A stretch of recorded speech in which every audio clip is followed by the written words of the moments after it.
The murder of 6 million European Jews in the Holocaust did not happen overnight. One key step in the Nazi process of separating, controlling, and ultimately murdering Jews was the creation of ghettos. Ghettos were areas of cities or towns where authorities forced Jews to live under miserable conditions, separated from the non-Jewish population. These areas were often enclosed by walls, fences, or barbed wire. And in many ghettos, Jews found ways to resist Nazi persecution in secret and through public acts of violence. By the end of the war, hundreds of thousands of Jews would die in ghettos.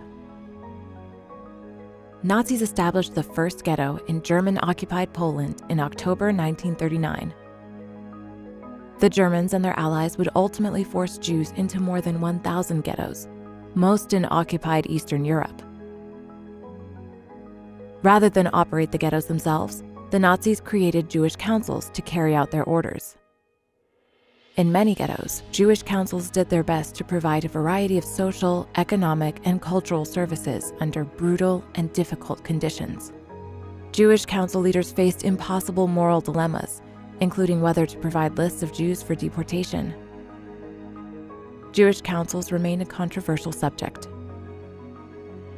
Jewish people tried to maintain their dignity and sense of community in the face of Nazi efforts to dehumanize and degrade them.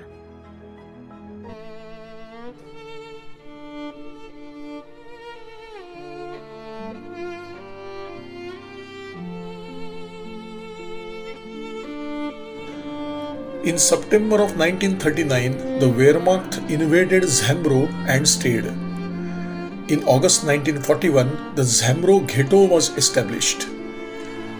The ghetto was just two enclosed streets surrounded by a sharp barbed wire fence and bisected by a deep canal.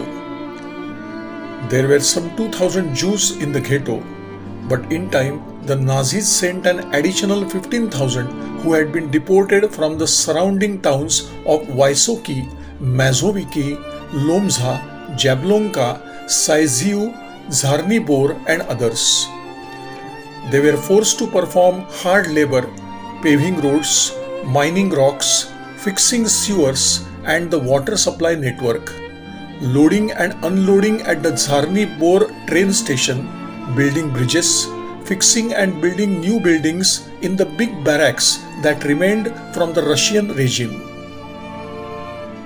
On Thursday, September 4, 1941, the Nazis gathered Zhemro's Jews together in the nearby town of Rudke Koski and murdered them en masse, killing some 1,000 of the city's Jews, including elderly people and pregnant women.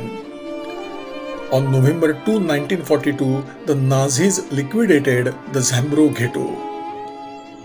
In its place, in the barracks that the Russians had left behind, they built the infamous Zhemro concentration and extermination camp, which served as a transit station before being sent on to Auschwitz-Birkenau or Treblinka.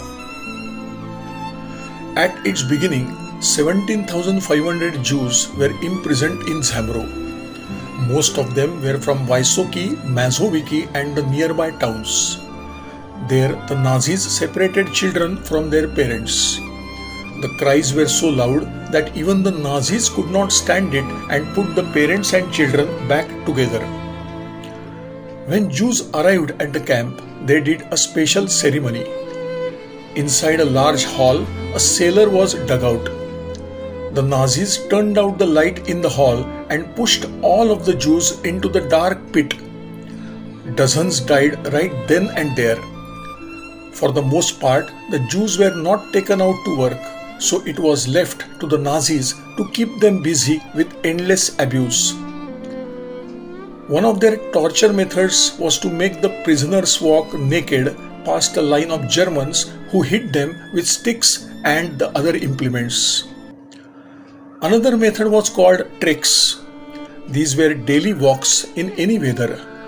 On these so-called treks, the Jews, including the elderly, the unwell and the children, were forced to walk barefoot and half naked for hours throughout the camp.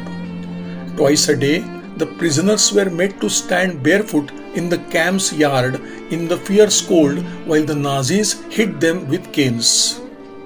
Many, especially the sick and the weak, could not endure it.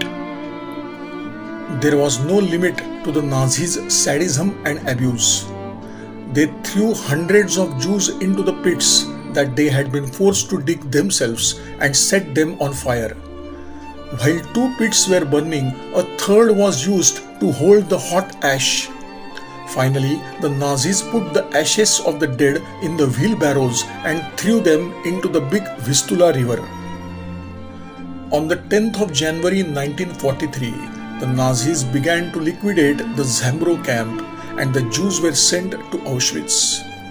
But not before the Nazis made the prisoners dig large pits in the ground. To their question, who are they being dug for? The Nazis replied that they were meant to bury the garbage and dirt that had accumulated in the camp. Several days passed before it became clear that the pits were dug to bury 500 sick Jews who were in the camp's hospital, and indeed they were shot into the pits.